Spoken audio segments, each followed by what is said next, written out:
Gup apresenta RH Sem Filtros, um podcast com conversas para quem quer estar à frente. Oi, tudo bem? Eu sou a Camis, essa é a 5ª temporada do RH Sem Filtros, um podcast para quem quer estar à frente, com conversas muito enriquecedoras para RH, lideranças, CEOs, ou você que tem interesse em saber mais sobre gente, gestão e o mercado de trabalho como um todo. Hoje a gente vai falar sobre um tema super importante de tendências em compliance para o RH e a gente está aqui com o Maurício, que é o diretor-geral da Alliant. Boas-vindas ao RH Sem Filtros. Maurício, muito obrigada por topar o nosso convite. Se pudesse apresentar também para o pessoal, para a gente já começar a conhecer você antes da gente entrar no nosso papo. Tá, Joia. Obrigado, em primeiro lugar, pela presença. Obrigado a todos. Bom, sou diretor-geral da Alliant, né? Sou um homem, né? Então, para quem não está vendo, sou careca, tenho óculos, não tenho barba, estou vestindo uma camisa azul e jeans. Eu comecei...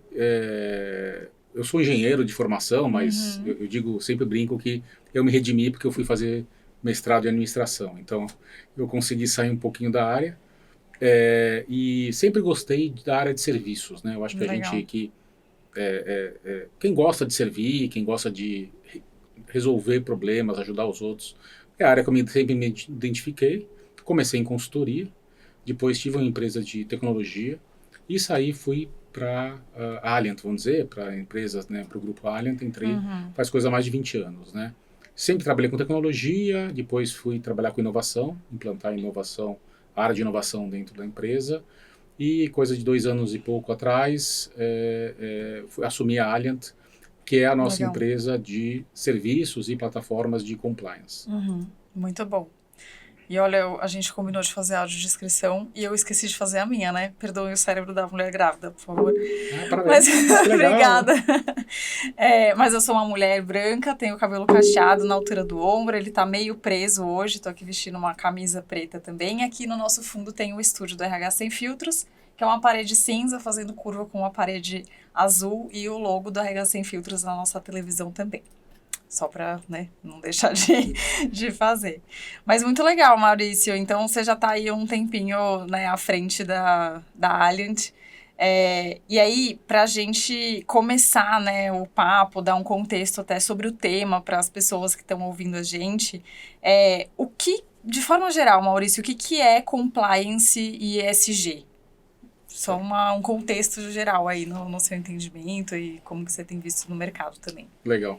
Assim, formalmente, né, o compliance é você estar em conformidade com alguma coisa, né? A palavra em inglês, mas no fundo é conformidade. Né? Em português acaba ficando feio, acho que é mais chique falar compliance, mas você tem conformidade com regras, então pode ser regras, vamos dizer, válidas nacionalmente, então, ou seja, leis, regulações, mas pode ser uma norma interna, pode ser uma política da empresa. Então, a área de compliance ou a atividade do compliance é garantir que essas regras sejam cumpridas. Né? E geralmente está vinculado, então, com as normas políticas de uma empresa. Né? Então, é a área que geralmente escreve essas políticas, determina as políticas e garante cumprimento. Então, código de ética, alguma norma, por exemplo, uma política do RH, por exemplo, deveria passar, por mais que seja do RH, às vezes passa pelo crivo do compliance, para ser uma coisa, uma norma geral que vale para toda empresa. Né? E ESG, né, o famoso, já está bem famoso esse nome, que são todos, vamos dizer, as práticas, né, que regem, não, vamos dizer, que garantem, né, uma boa prática em relação ao ambiente, que é o Environment Way, né? Nossa sociedade, né, seja a microsociedade, então quem está em torno da empresa, ou até uma empresa maior, assim, o que afeta eventualmente até o mundo, né? E a parte de governança, ou seja, como eu vou fazer, como as empresas vão fazer para regular essas normas e até se autorregular. Né? Então, garantir conflitos de interesse, garantir então que tudo seja muito bem aplicado, que não haja algum tipo de manipulação. Legal, legal.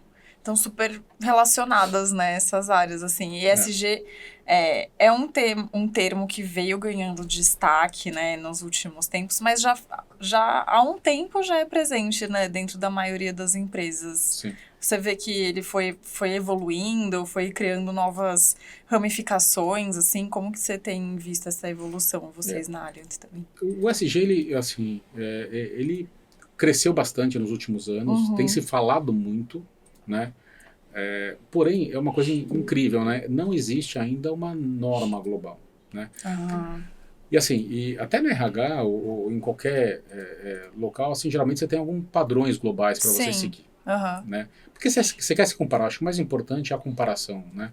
Tô indo bem, tô indo mal. Tem um parâmetro, né? Exato, né? No ESG não tem. Você tem algumas diretivas, né, que dizem como deve ser eventualmente medido, como deve ser implementado, mas não existe uma norma. Então não se criou ainda um padrão. Parece que essa semana foi proposto uma norma que regulasse ESG. Né? Ah, legal. Mas isso acaba levando, no meu entendimento, que como qualquer um pode se medir, né, acontece muito aquele famoso greenwashing, né, que o pessoal fala. Né, que no fundo, são as empresas e pessoas, né, supervalorizando, não vou dizer mentindo, que é muito feio, mas assim, supervalorizando aspectos ESG da sua organização. Então só pega o que é bonito, coloca no relatório, publica e está tudo bem. Né? Isso está muito vinculado com a compliance, porque se compliance é fazer as coisas certas, né, como você, né, consegue fazer as coisas certas se você não consegue medir corretamente? Ou se cada empresa tem sua forma de fazer a coisa. Né? Então, é muito complicado você ter o compliance, né, no ESG hoje em dia, porque cada um apresenta mais ou menos o que quer, sem uma auditoria, sem uma verificação muito mais profunda, né, por enquanto. Sim. Acaba sendo uma auditoria muito mais social, assim, né? Eu acho que hoje em dia também as pessoas têm mais recursos eu digo, né, tecnologia, redes sociais e tudo mais, para entenderem quando uma empresa está fazendo diferente do que fala, né? Mas é super importante mesmo ter esse padrão, essas normas, né? Assim como várias outras áreas. E o interessante do ESG, acho que é legal pegar o S dele, acho que no caso do RH, vamos dizer, o S e o G são muito importantes. Né? O S é a parte social. Sim. Então, envolve até o público interno, né? Então, a empresa tem uma política boa, interessante, justa, tanto para os colaboradores quanto para famílias, vamos dizer. Sim, né? Perfeito. Então, assim, ela, por exemplo, também consegue afetar a comunidade. Eu consigo estar presente e não fazer o mal para a comunidade em torno, ajudar essa comunidade de alguma forma. Porque a empresa acaba ajudando as famílias, vamos dizer, e a comunidade, não só dando salário, né? Acho que já ajuda bastante, porque com esse salário sustenta uma família, né? Mas, eventualmente, fomentando, por exemplo, o comércio local. Né? Fomentando, por exemplo, transporte. Estava falando aqui sobre, né, temos na Paulista aqui, né, a GUP. Poxa, para chegar aqui, né, será que a empresa tem uma boa política de transporte para os funcionários? Para facilitar essa mobilidade. Para facilitar, para reduzir, talvez, a emissão de carbono. Então, poxa, vamos fazer uma coisa mais colaborativa, vamos pensar nesse deslocamento. Poxa, a Paulista é um lugar muito fácil de chegar. Legal, tem metrô, tem ônibus, tem táxi, tem qualquer opção. Então, às vezes é um local, até o próprio local é muito interessante nessa questão social. Né? E às vezes você quer deslocar, na verdade, a tua empresa para um local para você desenvolver. Né? Então, poxa, deixa eu levar a minha fábrica para uma região do Brasil que não tem desenvolvimento, justamente porque não tem desenvolvimento. Sim. Né? Porque eu quero retribuir isso. Né? Eu quero, por exemplo, comprar de produtores que não tem essa opção de vender para os grandes centros num preço justo. Então, essa parte do S e o RH, assim, deve influenciar bastante. Perfeito. E o G também, que são as regras internas da empresa, né? O RH, assim, no fundo é isso, né? Ele contrata, ele treina, ele desenvolve, ele demite, ele faz uma série de coisas, né? Sob algumas regras da empresa. Então, se o RH contratar bem as pessoas com esse viés, vamos dizer, dessa justiça, até, digamos assim, ser correto na contratação. Sim, né? claro. Então, poxa, deixa então contratar as pessoas que sejam de uma demografia parecida com o Brasil, para ser o mais correto possível. Né? Então, vou contratar pretos, pardos, brancos na proporção que tem no Brasil. Eu quero contratar pessoas que vêm de um background ali mais de menos educação, de comunidades, para desenvolvê-lo. E não basta contratar, né? Eu vou desenvolver essas pessoas de uma certa forma. Tudo isso é ESG. Sim, perfeito. Então, falando em termos de compliance e fazer a coisa certa, o RH, sim, é a porta de entrada. Né? Se você está trazendo para dentro da empresa, treinando, comunicando, desenvolvendo pessoas ruins, a empresa vai ser uma empresa ruim. Agora, se você traz pessoas boas, não tem jeito da empresa ser ruim. Sim. Porque a coisa não bate. Alguém vai ter que ceder. Sim. Ou a empresa vai ceder, ou as pessoas vão embora. As pessoas vão embora, Porque as pessoas também estão cedendo cada vez menos, né, para as empresas, assim. A gente está num mercado super de alta concorrência, tanto entre as próprias pessoas, né, enfim, quanto entre as empresas, porque agora todos esses pontos que você trouxe, que são, né, super importantes, se tornam também diferenciais para as pessoas escolherem entrar e se manter dentro de uma empresa, né, Maurício? Então, acho que é muito pertinente, assim, o que você fala da relação entre RH e toda essa parte de compliance, de ESG, para o RH não ser só uma área que segue as regras, mas que também ajuda a ditar essas regras, né? A partir do momento que o recurso humano, acho que é o mais importante dentro das organizações, é o principal diferencial dentro das organizações, né? Exato, é isso mesmo, né? Então, você colocou, é muito importante, né? O RH tem que ter um projeto, né? Esse projeto tem que estar alinhado com a organização. Sim. E fazer as pessoas se envolverem, né? A gente trabalha, basicamente, né? São soluções e serviços de ética e compliance. Legal. Então, as pessoas têm que estar alinhadas com a ética que a gente tem e que a gente quer projetar para o mercado, né? Ética é diferente de moral, né? Às vezes tem muita confusão disso, né? Ética e moral, mas a ética você consegue determinar, né? Você consegue definir, tanto que existe código de ética. Código de ética, perfeito. Né? Então, o RH é super importante, né? Discutir isso e contratar e, vamos dizer, desenhar projetos para os colaboradores que tenham a ver com a ética da empresa. O que você falou é verdade, assim, tá todo mundo buscando se realizar no trabalho mais, né? Antigamente eu acho que era um pouquinho até meio que não era nem projeto de vida, né? Era meio que eu vou entrar e vou me aposentar. E hoje em dia, assim, a pessoa que fica 2, 3 anos na empresa já é um veterano, né? Sim, é mesmo. Você tem um turnover muito alto nos primeiros anos. Muito alto, Mas quem fica porque se identificou com a empresa e acredita na empresa. Né? Então, você quer buscar essas pessoas. E para isso, de novo, o RH tem que fazer esse filtro. Com certeza, com certeza. E Maurício, assim, a maioria das pessoas que ouvem a gente são RHs ou lideranças de empresas de diferentes tamanhos e setores, assim.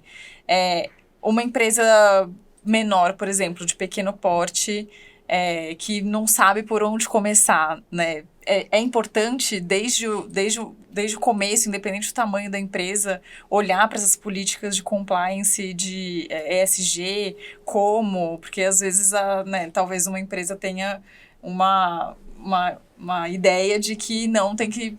Quando a empresa é muito grande, é importante, mas será que é assim mesmo? Como que você enxerga isso? Na minha visão, sim, que você colocou é bem importante, né? Então, quanto menor a empresa, em teoria, mais deveria ser comunicado e mais formalizado. Por um motivo simples, né? Uma empresa pequena, ela não tem muita chance de errar. Sim. Então, se você acontecer uma fraude, E hoje, né, se constrói a reputação durante 20 anos e você destrói em 20 minutos, É um post em alguma rede, é um boato que rola, a gente pode ver, não vou mencionar, mas várias situações que destruíram empresas, famílias e tudo mais. Né? Ela não pode se dar o luxo. Uma empresa gigantesca sobrevive. Só se for um escândalo absurdo, mas a gente viu aí, sei lá, desde aqueles escândalos que teve da Volkswagen, por exemplo, que maquiava a emissão de CO2 dos carros deles e tudo mais. Então tá aí a Volkswagen, se consertou, mandou embora, deu a volta por cima, tá liderando já questões... tem muito mais recurso, né, para isso. Ele tem muito recurso para isso. Agora, aquele restaurante, aquela pequena empresa em que ficou famosa porque teve um grande escândalo dentro de casa, alguma coisa assim, não vai sobreviver. Sim. Né? Perde um grande contrato, acabou. Já era. Né? Então, ela deveria. Né? Porém, a gente sabe que pequena empresa também é empresa de dono. O dono acaba sendo esse porta-voz. Sim. Né? E aí entra a questão muito do perfil da pessoa e o que ele projeta. Né? Acho que tem a questão do walk the talk. Né? Então, não adianta você falar, cobrar, exigir e, no fundo, você não fazer. Perfeito. Né? Então, exemplos clássicos, né? Então, poxa, ele exige que todo mundo seja correto, todo mundo seja ético, todo mundo seja, sei lá, olhe o bem da empresa, mas ele coloca as coisas particulares na empresa, paga as despesas da família, enfim, o pessoal faz aqueles esqueminhas que só o dono pode fazer, porque eu sou dono desse negócio aqui, afinal, né? Esse é um exemplo, né? Então você tem que dar o exemplo. Começa por aí, pelo exemplo. Né? Perfeito. E também, de novo, né, por selecionar as pessoas que queira que estejam com a tua cultura. Sim, sim. Legal. E que vão ajudar a construir essa cultura desde o começo, né? Exato. Muito bom. E Maurício, quais são as, olhando assim para tendências, né? Quais são as principais tendências que vocês têm mapeado ali na Alliant quando se trata de compliance, ESG, que os RHs precisam ficar por dentro, né? Acho que você falou bastante sobre o papel do RH dentro dessas frentes, mas como estar preparado para o futuro também. O que a gente está vendo, né? A gente tem uma pesquisa que a gente faz, baseado num processo que a gente tem há mais de 20 anos. Então a gente já fez esse processo com mais de 100 mil funcionários. Né? E é importante ressaltar que não é o Brasil em geral. Sim, sim. A gente fez também no exterior, tá? Fizemos na França, fizemos na Austrália e tudo mais. Mas majoritariamente Brasil e pessoas empregadas. Né? E candidatos, basicamente candidatos. Né? Legal. Então, e o que a gente tem observado, né, é que desde a pandemia, vamos dizer assim, né, a gente teve aqui um aumento bastante no nível de percepção das pessoas em relação a aspectos comportamentais, especificamente assédio moral, discriminação e assédio sexual. Né? Isso preocupa a gente um pouquinho. Né? Então, nesse processo, a gente faz questionários e entrevistas, né? E a gente consegue identificar, através das próprias respostas das pessoas, né, tendências, vamos dizer, ou comportamentos esperados deles. Sim. Né? Então a gente tem visto, né, que meio que as pessoas parecem não estão sabendo, na minha opinião, é muito mais relativo à educação do que é o aspecto da pessoa. Né? Porque eu acho que ninguém vai admitir, por exemplo, de não relatar um assédio sexual, uma discriminação. Não mais, né? Já muita gente admite. Mas a gente tem visto que as pessoas talvez sejam um pouco mais coniventes, ou seja, elas não sabem direito o que é. Discernir, assim, quando tá... Ou então, eu acho talvez pelo isolamento que teve, até a questão do home office hoje em dia, né? Você perdeu um pouco a cultura da empresa. E às vezes você pega alguns exemplos e tomam ele como verdade. Por exemplo, o chefe chegou para você no Teams e, olha, quero você aqui amanhã, sem desculpas. Né? A pessoa às vezes pode normalizar isso. Sim. Né? Que era normal lá atrás, quando você estava pessoalmente trabalhando, chegar para você e falar assim, olha, amanhã, reunião importante, você tem que vir para o escritório às 9 da manhã. Ponto. Só que pelo Teams pode parecer diferente e as pessoas começam talvez a entender errado, entender que é uma forma de agressão. Tanto elas vão relatar mais isso, mas também elas começam a replicar isso. Então começa a se aceitar mais algum tipo de forma de, seja agressão, seja algum tipo de assédio moral, alguma coisa. Mas as pessoas, por outro lado, têm que entender se é ou não é. Sim. E aí entra a questão da educação. Perfeito. Talvez as empresas não estão fazendo um trabalho legal de comunicar o que é, o que não é. E os funcionários também têm que entender e eventualmente relatar só o que é, o que não é. Né? Então a gente está vendo que as pessoas estão, talvez pelo maior volume desse tipo de reclamações, ouvindo os colegas, poxa, a pessoa me tratou mal, tá não sei o quê e tal. As pessoas estão começando a aceitar mais esse tipo de coisa. Né? Quando lá atrás era muito claro. Eu acho que porque entra um pouco que a gente conversou sobre a cultura da empresa. Sim. Você está na empresa, você tem uma cultura empresarial, algumas coisas não eram aceitas. Até eram, assim, é famoso, empresas que são super agressivas. Sim. Mas também as pessoas já entravam sabendo dessa cultura, disso. Né? Hoje em dia não, hoje em dia você entra numa empresa, muitas vezes você não vai visitar a empresa durante um ano. Muito tempo, Então, para você, você falou, opa, peraí, isso aqui parece ser o normal, mas não é o normal, é o chefe, sei lá, é a pessoa tentando se impor de alguma forma, ou a pessoa minimizando o problema do outro, ou os relatos. Então, as pessoas estão muito mais tolerantes com alguma coisa que não deveria ser tão tolerantes assim. Perfeito. Que são essas questões comportamentais. Então, assédio sexual, então, assim, assédio moral, a gente está vendo na pesquisa, né, até menos aceito, parece que as pessoas não estão aceitando, que nem eu te falei, essa coisa de você ser um pouco mais agressivo.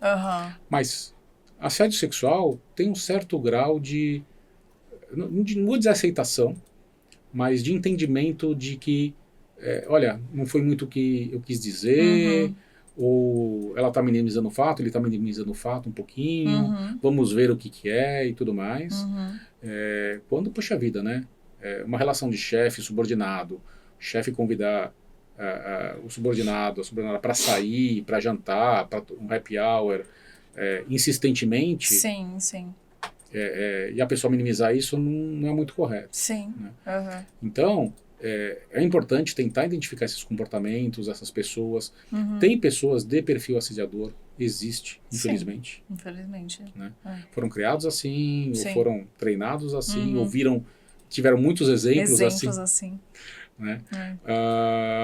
E, enfim, eles estão entrando nas empresas, estão causando um dano muito grande, porque você não consegue mais ter esse feeling do cafezinho, o feeling do almoço, a fofoca que, olha, conversa com tal pessoa, porque ela chegou para mim hoje e não foi legal o que ela falou, e me senti desconfortável. Você não vai chegar isso num Teams, num Zoom e falar, chefe, né, é muita formalidade para você fazer uma reclamação. Então, eu acho que assim, o recado aqui é muito importante, acho que assim, estrategicamente, acho que o RH tem que prestar muita atenção na seleção e na contratação de pessoas. Nossa, muito interessante isso, Maurício, assim, de como essa transformação do modelo de trabalho acaba impactando também diretamente, né, em todas essas percepções, que de fato, assim, quando você está no assíncrono, né, trabalhando de forma assíncrona, muitas vezes é só você e a outra pessoa ali num call, e aí de repente acontece alguma coisa, eu imagino mesmo que as pessoas devem ficar na dúvida, né? Será que... E não tem testemunhas, não tem ninguém em volta pra... Né? Tipo, será que é isso Ouvir direito mesmo, Ouvir né? direito, tá certo, e né? Eu vou ali perguntar pra outra pessoa se tá certo ou não. Não, aí você tem que marcar um call com a outra pessoa, todo mundo com uma agenda. Então, é muito interessante mesmo, assim, como isso muda e os cuidados que precisam ser tomados a partir dessas transformações, né? Muito legal. E aí essa seleção, né, enfim, e não só selecionar, mas controlar essas pessoas ao longo do tempo na empresa, né? Então, você ter ferramentas também de fazer cheques periódicos, você ter ferramentas de canais de reclamações, né, que a gente, ouvidorias, canais de denúncia e tudo mais, para você ter esse feedback em tempo real. Em tempo real, perfeito. E poder reagir rápido, né? Sim. E treinar, comunicar, orientar. E se você vê que a pessoa, né, poxa, ela é continuamente uma pessoa assediadora ou fez alguma coisa, né? Não tem que ter dúvida, tem que desligar. Óbvio. Legal. Muito bom. Você, não sei se nessa pesquisa vocês conseguem ver alguma diferença geracional, assim, vocês têm esse dado na pesquisa ou é realmente independente de características de idade, etc? A gente tem sim, mas não mostrou muito desvio. Isso muito desvio, tá? Interessante. Também. Bem interessante. O que a gente sabe é que a cultura da empresa se sobrepõe sobre a cultura da pessoa, sobre a ética da pessoa. Né? Então, acaba sendo que mesmo pessoas com background distintos e tudo mais, elas se adequam muito bem à cultura, à ética da empresa. Tá. Né?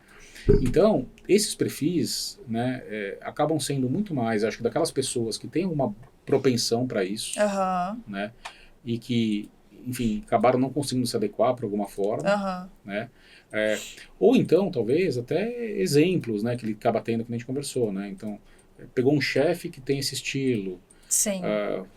Foi avisado, foi comunicado, foi treinado de uma forma diferente, né, então, independente da geração, as pessoas se adequam.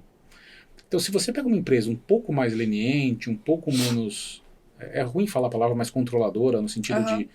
Não tem um código de ética, não tem um código de conduta, não tem um treinamento sobre o que é assédio, o que não é, né, não tem aquela prática de reportar e passar os números, ou se aceita, por exemplo, algum tipo de manipulação e mentira, aquela coisa toda. Não.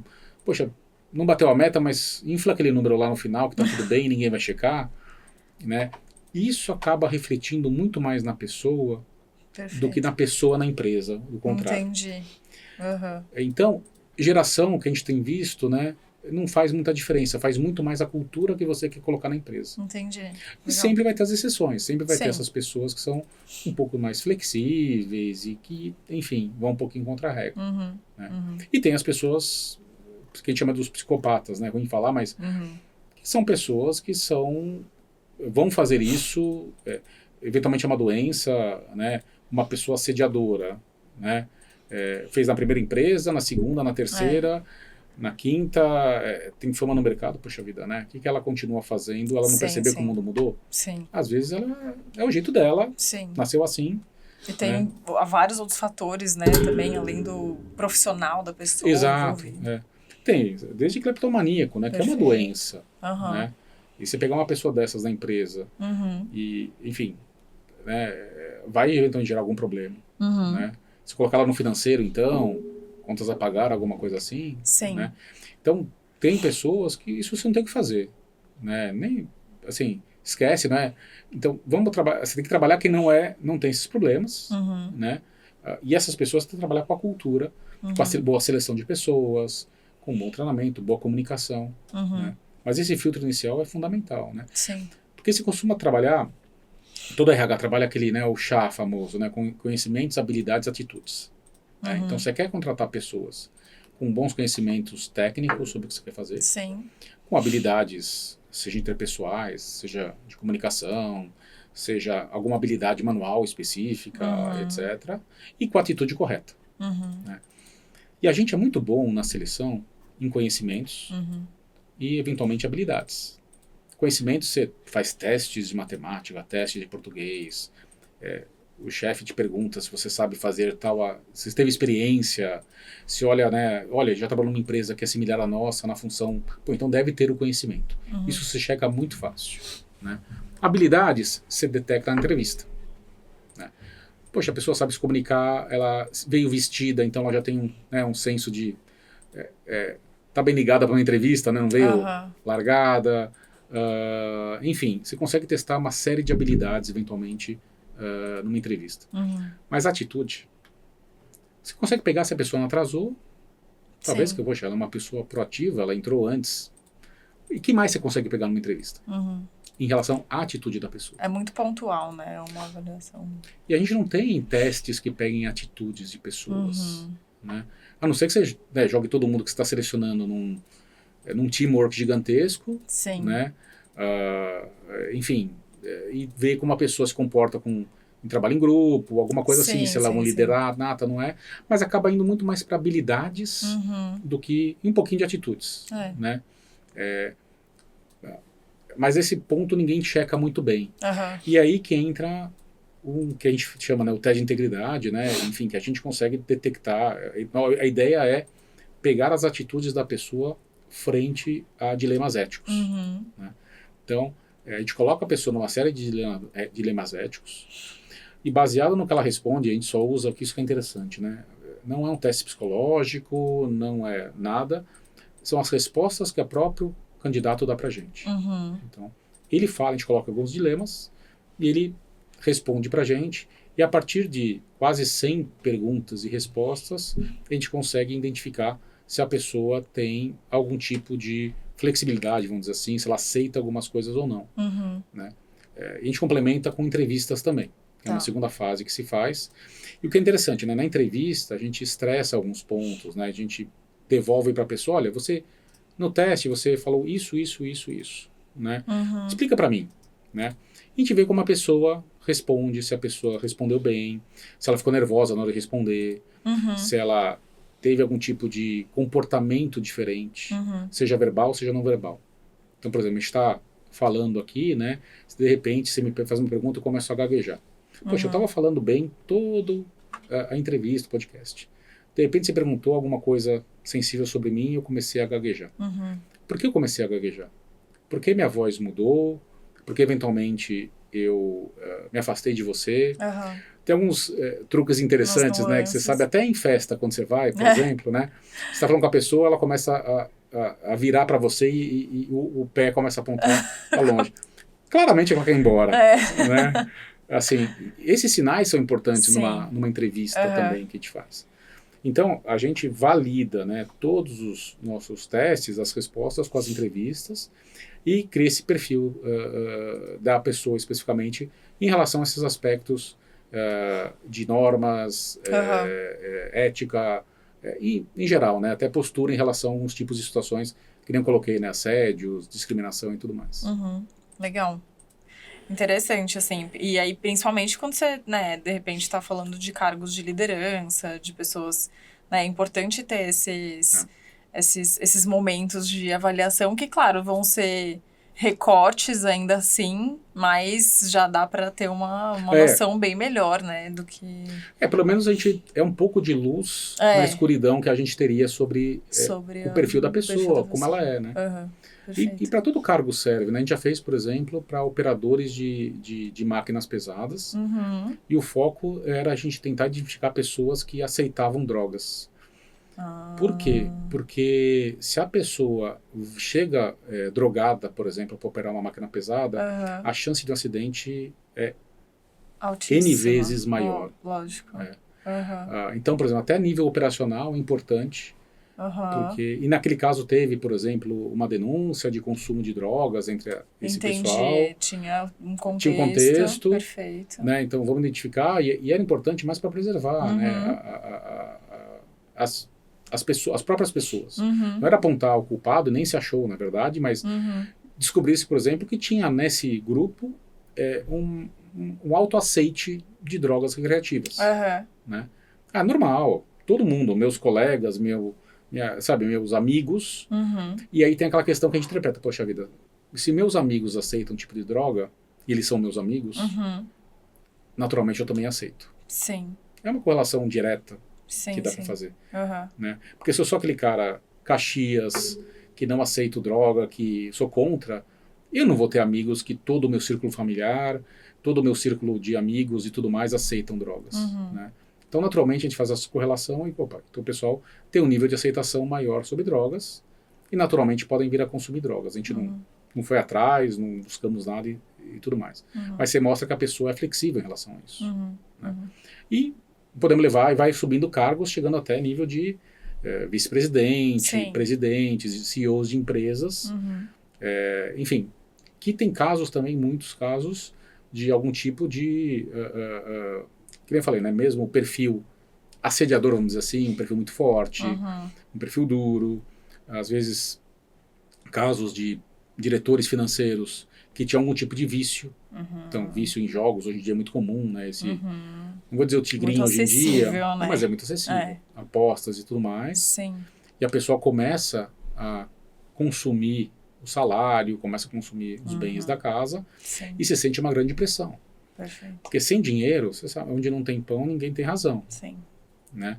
E aí você quer manter o teu nível até para os amigos, para a família e tudo mais. E tua opção vai ser olhar para a empresa e falar, opa, o que eu posso fazer para eventualmente aumentar o meu salário? E aí vai ser questão de suborno, vai ser questão de usar informações privilegiadas e tudo mais que a pessoa pode levar. Às vezes até recursos da empresa. Exato. Né? Estava vendo aqui, hoje, né, tá subindo aquele elevador, tem uma notícia de um funcionário do Banco do Brasil que fugiu com R$1,5 milhão e foi pego, estava indo cruzar para o Paraguai, né? Eu acho que assim, não é um ladrão, mas eventualmente alguma coisa levou ele a querer fazer isso. Né? Ele pode ser realmente, o que eu falei, uma pessoa doente que é um ladrão, planejou isso aí, mas pode ser que, olha, alguma coisa levou ele a fazer isso. Né? Para precisar de R$1,5 milhão assim, em dinheiro no Uruguai. Sim. Né? Sim. E acho que são vários pontos assim que a gente nem imagina, né, que tangem toda essa parte de compliance, de ESG, e tudo que você está falando tem muito a ver também com o papel do RH, né, de fato. E aí conforme você foi falando, Marício, me veio um ponto também que é um tema super quente, que é saúde mental, como que as empresas oferecem recursos, né, e benefícios relacionados à saúde mental, que eu acho que tem a ver também com isso que você traz de oferecer esse suporte, acho muito relacionado ao S ali, né, do ESG. Então, várias dessas situações, desses cenários, assim, também podem ter recursos ali que dão esse suporte com relação à saúde mental, pode ajudar, né, as empresas a trabalharem isso de uma forma melhor. Muito. O que você falou é super importante, né? A gente, por exemplo, montou o primeiro canal da mulher do Brasil, que foi um pedido da Luísa Trajano, lá atrás, porque uma colaboradora dela, né, da funcionária, ela foi assassinada pelo marido, foi um feminicídio. Nossa. E ela falou, poxa vida, né, eu não tenho uma forma das mulheres, até do Brasil, porque é um canal aberto, mas acaba sendo da comunidade, do entorno do Magazine Luiza, que está em todo São Paulo e agora no Brasil, né, delas reportarem essa rede de segurança que você falou. Né? Elas olham para casa, o marido está batendo nelas, olha na empresa, só tem um chefe homem que não vai entender. Naquela época, às vezes tem esse perfil mais... E às vezes não tem um perfil, né, de escuta, de entender, né? Ela corre para onde? Né? Então tem um canal que elas podem reportar, serem orientadas, né? Porque falta muita orientação. Sim. Né? Acaba sendo o que a gente fala, né? De foro íntimo, né? Você não pode, como empresa, ir lá e, por exemplo, abrir um BO e fazer uma coisa, mas você tem que orientar. Falar, olha, vá agora para uma delegacia, procura a delegacia da mulher ou alguma outra delegacia mais perto, ele vai abrir um BO e vão te acompanhar em casa. Então, consegue orientar e dar essa proteção para as pessoas. E da comunidade como um todo também. Sim. Né? A gente tem um outro que a gente montou um canal para a comunidade ribeirinhas, por exemplo, do incidente de Mariana. Né? Então as pessoas reportavam que não estava chegando ajuda, que não estava, por exemplo, estavam fraudando o recebimento dos valores deles. Então você consegue, né, ajudar uma comunidade inteira, um entorno inteiro, sendo como empresa, porque isso te afeta também. Perfeito. Né? Uma mulher que vai trabalhar no Magazine Luiza ameaçada em casa, alguma coisa assim, ela não vai trabalhar bem. Não espere que ela vai performar. Claro. Né? Então, assim, você consegue ajudar não só as pessoas, mas as famílias como um todo. Sim. Né? Perfeito. E aí você já trouxe alguns exemplos, assim, mas de forma geral, olhando para todo esse cenário, para essas tendências que a gente falou, como que a Alliant pode ajudar as empresas, né, a trabalharem bem essas políticas de compliance, de ESG, a se prepararem para esse futuro também? Legal. A gente trabalha fortemente, né, no pilar pessoas, né, que é na parte de seleção e recrutamento. Tá. Então a gente tem esse processo de teste de integridade que a gente chama. A gente deu esse nome porque se fala de integridade pública, integridade pessoal, é o nome que se fala no mercado. E a gente consegue, então, identificar 10 aspectos do candidato. Né? Tá. Seja tendências, por exemplo, que a gente fala para ele assediar, para ele não seguir regras da empresa. Tem aqueles naturalmente revoltados, buscam atalhos de tudo quanto é jeito. E até pessoas, por exemplo, que têm tendências a furto, a fraudes, algum tipo de apropriação, né, de aceitar suborno, por exemplo. Né? Então a gente tem esse processo na entrada e a gente tem alguns outros tipos de soluções também para quando está dentro da empresa, que são esses canais de comunicação. Tá. Né? Então, são canais de acolhimento, canais de denúncia, canal da mulher, canal LGBTQI+, onde as pessoas conseguem relatar situações, seja dentro, seja até fora, até, por exemplo, fornecedores. Né? Então, estamos falando da empresa estendida.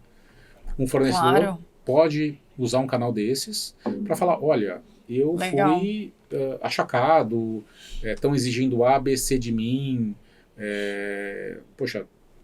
não me pagaram. Sim, né? sim. E afeta todo esse entorno. Então, são canais que a gente opera para as empresas e ajuda essas empresas até na apuração, né, disso, ensinar como fazer a apuração.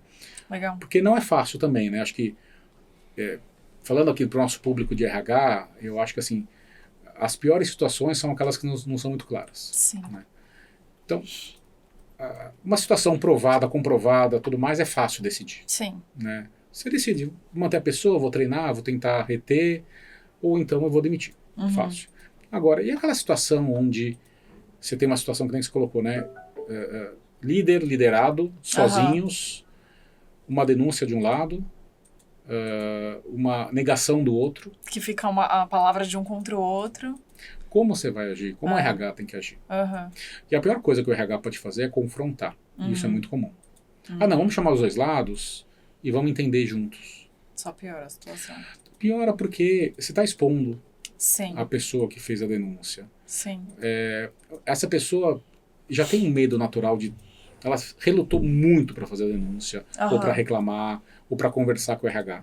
Né? E geralmente essas conversas são até portas fechadas. Claro. Aquela coisa, você tem um tempinho para conversar, vamos falar no final do expediente, aquela coisa. Né? De repente você põe a pessoa que sofreu uma agressão junto com o agressor, né? E vai ficar a palavra... E você sempre fica na cabeça, né? A palavra do chefe contra a minha.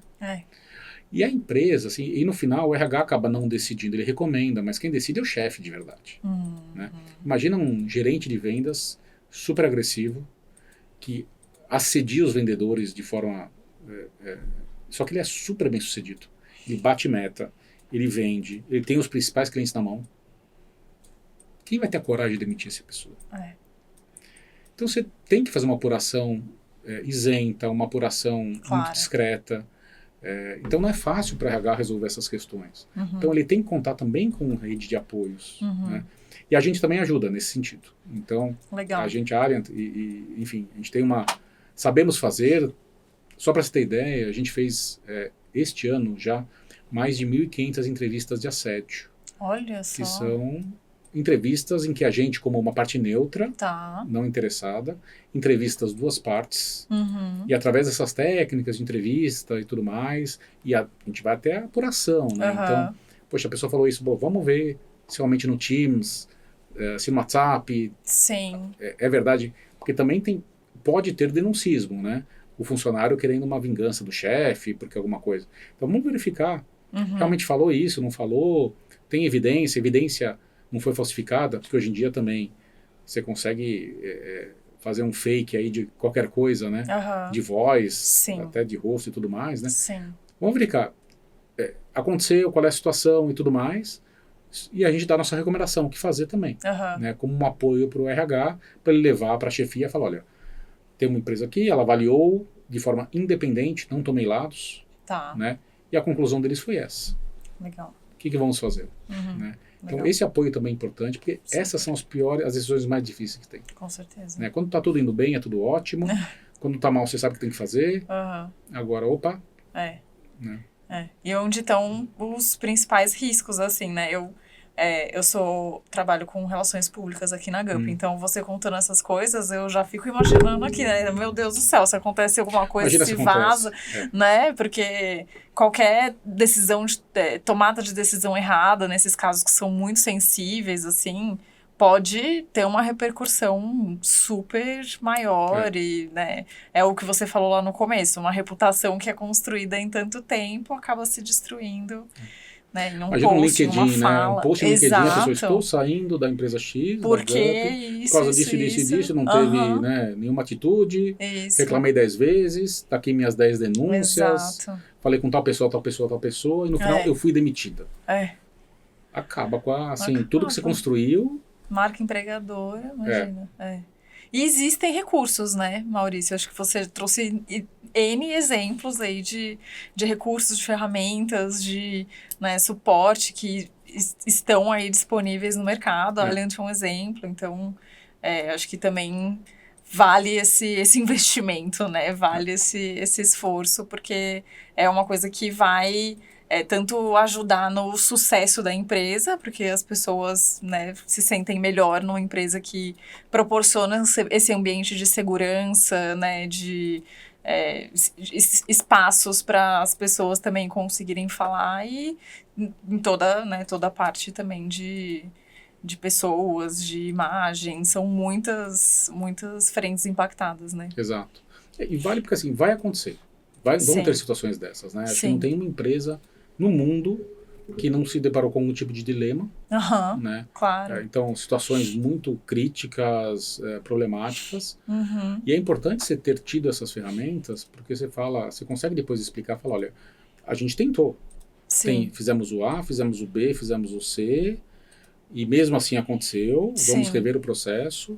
Mas, poxa vida, é um ponto fora da curva. Claro. E, assim, é melhor do que falar assim, poxa vida, né, descobrimos agora, e agora vamos implementar isso, né? Por que não fez antes, né? Enquanto não passou é melhor antes, né? Prevenir, né? Exato. Muito melhor prevenir do que... E usando preventivamente, você, como RH, você começa a ter a temperatura da coisa. Você começa a ouvir coisas, você começa a saber de coisas muito mais do que você vai ter naqueles feedbacks, na avaliação semestral, avaliação anual. Você só vai descobrir que a coisa não está legal... Já tarde demais. Exato. Né? Ou na entrevista de desligamento. Estou saindo por causa de A, B e C. Opa, peraí, agora que você me fala... não tinha como falar. Não tinha espaço, né? Então você perde muita gente boa. Perfeito. Enfim, isso quando não dá problemas maiores que você consegue depois, você como relações públicas, imagina, você poderia falar, olha, eu como GUP, eu fiz A, eu fiz B, eu fiz C, a gente treinou, a gente certificou, filtramos na entrada, filtramos na saída, tem canal aqui, a pessoa não usou nenhum desses métodos para falar, está saindo, ok, né? Mas entendam que a GUP é uma empresa séria porque tem A, B e C, D. Perfeito. Então, todos nós fizemos, até a gente como Alliant, tivemos casos assim. Claro. A gente tem o nosso canal independente, que tem compliance, que toca, a gente faz esse processo de seleção, temos psicólogos, por exemplo, uma vez por semana. Legal.